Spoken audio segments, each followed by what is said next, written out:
Et il était une fois,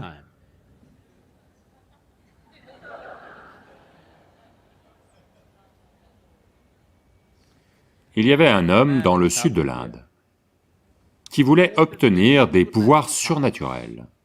C'est quoi des pouvoirs surnaturels, vous savez? Les pouvoirs surnaturels, vous savez ce que c'est? Quelqu'un veut marcher sur l'eau, quelqu'un veut voler sans avion, tout le monde marche au sol, donc quelqu'un veut marcher au plafond. C'est essentiellement du cirque. Ils veulent faire quelque chose que personne ne peut faire. Donc l'homme veut des pouvoirs surnaturels. Il va de gourou en gourou. Il voit énormément de gourous. Tout le monde dit non. Puis quelqu'un lui dit, ces gourous du sud de l'Inde ne sont pas bien. Pas bien. Parce que ils sont trop conservateurs, ils ne vont pas te donner tout ça. Je connais un moine au Tibet qui a tous les pouvoirs surnaturels que tu veux, et il est prêt à te les donner. Immédiatement, notre homme entreprend un voyage au Tibet. Du sud de l'Inde jusqu'au Tibet, en traversant l'Himalaya à pied, ce n'est pas un voyage facile, mais notre homme est déterminé. Il veut des pouvoirs surnaturels, alors il fait tout le chemin. Il a été dans ce monastère, le monastère bouddhiste. La culture dans le monastère bouddhiste est très différente de ce que l'on connaît ici dans le sud de l'Inde. Ici, on a appris aux gens que Atiti Devo Bhava, ce qui veut dire un invité est Dieu. Si quelqu'un vient chez vous en tant qu'invité, vous devez traiter cette personne comme un Dieu. Même s'il s'avère être votre ennemi autre part, quand il vient chez vous, vous devez le traiter comme un Dieu. Vous devez dire qu'en Inde, les gens vous voient et font ça parce qu'ils veulent vous traiter comme un Dieu. Parce que vous êtes venu jusqu'ici. Quand ils viennent chez vous, ils sont différents. Mais maintenant que vous êtes ici, ils veulent vous traiter comme un Dieu.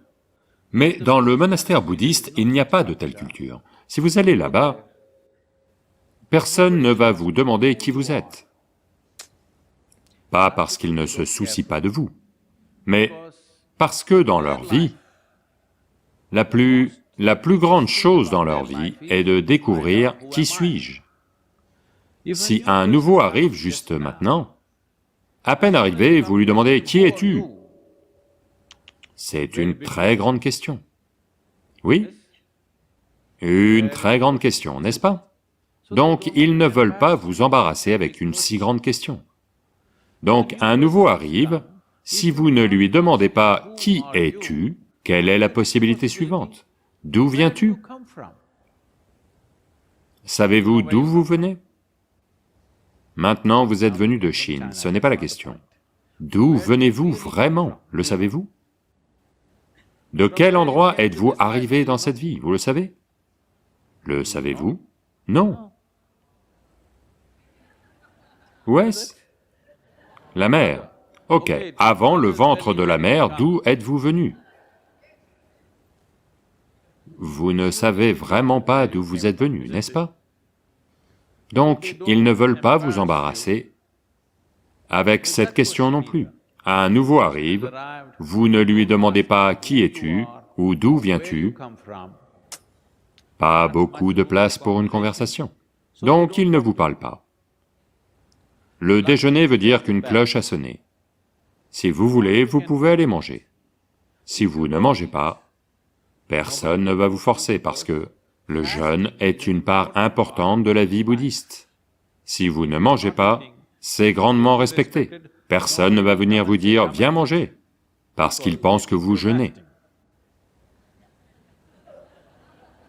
C'est une situation étrange pour cet homme qui vient du sud de l'Inde. Parce que dans le sud de l'Inde, vous devez savoir cela, si vous allez chez quelqu'un, quel que soit le moment de la journée où vous y allez, vous devez manger. Vous leur dites, non, non, non, non, je viens juste de dîner avant de venir. Ah, peu importe, tu es venu chez moi, tu dois manger.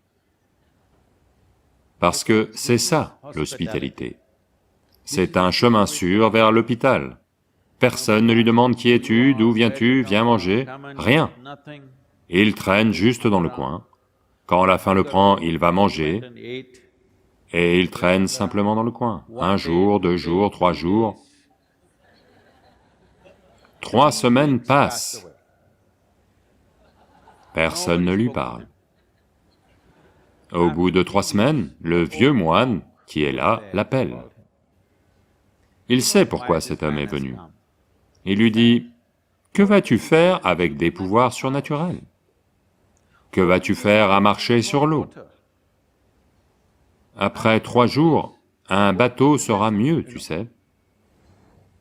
Je vais t'enseigner la voie de la méditation. Avec ça, tu peux vivre une vie fructueuse. » Notre homme dit, « Non, non, non, non, je ne veux pas de ta méditation. Tu penses que pour apprendre la méditation, je dois venir au Tibet? En Inde, nous connaissons toutes les sortes de méditation. N'oublie pas que Gautama, le Bouddha, est une exportation de l'Inde. »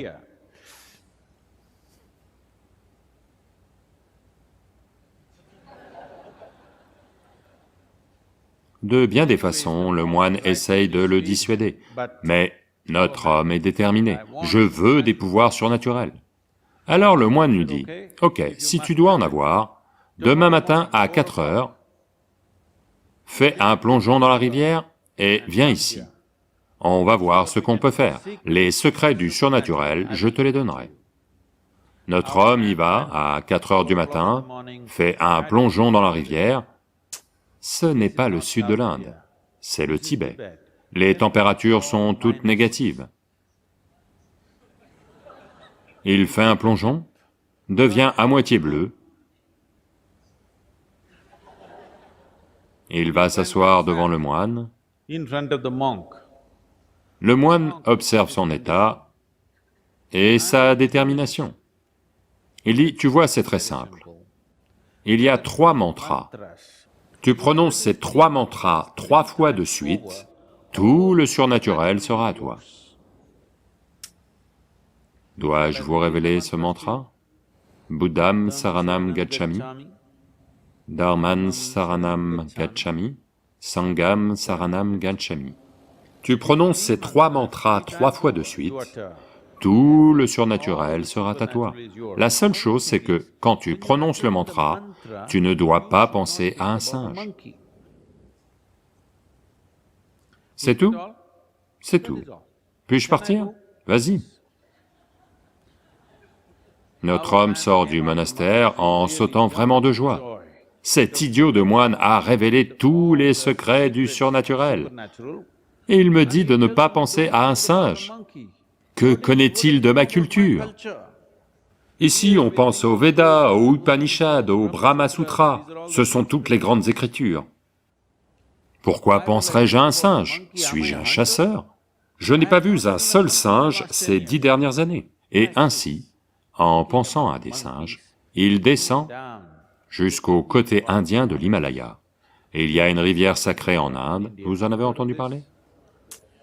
Il descend jusqu'à la rivière sacrée du Gange, fait un plongeon dans la rivière, s'assied, Buddham, singe. Singe veut dire un autre plongeon dans la rivière. Il s'assied, Buddham, singe, un autre plongeon dans la rivière. Buddham, singe, un autre plongeon dans la rivière. Il essaye diverses postures de yoga. Bou veut dire qu'un singe apparaît. Une semaine de pratique intense. Il arrive à un point où il n'a rien à faire, il n'y a que des singes. À l'intérieur des singes, à l'extérieur des singes, un univers rempli de singes.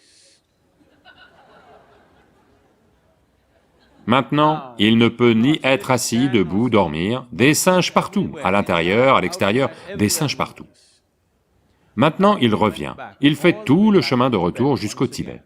Il retourne voir le moine et dit, « Je ne veux pas de tes pouvoirs surnaturels, d'abord libère-moi de ces singes. » Maintenant, ceci est la nature de votre mental. Si vous dites « je ne veux pas quelque chose », il n'y a que ça qui va avoir lieu dans votre mental, n'est-ce pas? Que des singes. Non, non, non, maintenant ne pensez pas à un singe. Non, vous ne pouvez pas penser à un singe. Que des singes. Plus vous le faites, plus les singes vont apparaître. Ou ce que je dis, c'est que sans comprendre la nature fondamentale du mental, si vous essayez de faire quelque chose tête baissée, vous allez devenir fou.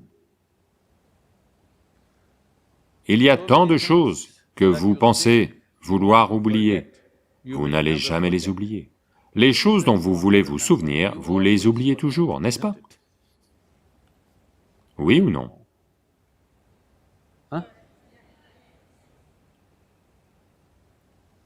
Parce que, sans comprendre les fondamentaux du mental, on essaie de diriger le mental. Ceci est la machine la plus sophistiquée sur la planète, mais vous y allez à l'aveugle.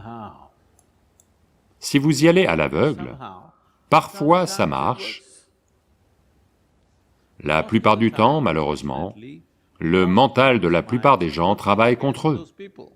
Quand vous aviez 5 ans, quand vous n'étiez que comme ça, à quel point vous étiez joyeux, et aujourd'hui, à quel point vous êtes joyeux? Est-ce que ça a augmenté ou diminué? Ça veut dire que votre mental travaille contre vous. Il travaille contre vous simplement parce que, sans comprendre les fondamentaux de ce que c'est, vous essayez de le diriger. Si vous avez un couteau aiguisé, vous devez avoir une main ferme, oui? Oui ou non? Si vous avez un couteau très aiguisé, vous devez avoir une main très ferme. Avec une main instable, vous allez soit vous couper, soit couper quelqu'un. Oui ou non? C'est tout ce qui se passe en ce moment. Une fois que vous devenez un être humain, vous avez un couteau aiguisé, pas une main ferme. C'est pourquoi le yoga, pour créer une main très ferme, afin que ce couteau aiguisé puisse être utilisé comme on le veut, qu'il ne nous coupe pas tout le temps. Là maintenant, tout le malheur que vous voyez sur la planète, toute la misère humaine qui a lieu sur cette planète, où est l'unité de fabrication? Shanghai? Où est l'unité de fabrication? Dans votre mental. Tous les types de misère ne sont fabriqués qu'ici. Ceci devrait fabriquer de la félicité pour vous, de l'extase pour vous, mais il fabrique de la misère, parce qu'il n'y a pas de plateforme stable, il part dans tous les sens. Une fois que ce mental commence à travailler pour vous, une fois que vous êtes extatique de par votre propre nature, il n'y a plus de peur de souffrir. Une fois que vous devenez comme ça à l'intérieur de vous, que votre mental suit vos instructions, peu importe ce qui se passe, je vais maintenir celui-ci extatique, celui-ci va devenir magique.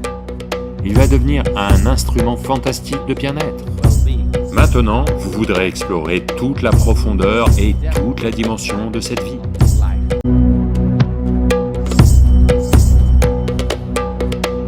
N'oubliez pas de liker et de vous abonner à notre chaîne YouTube Ingénierie Intérieure pour ne rien manquer de nos prochaines vidéos et être notifié à chaque nouvelle publication.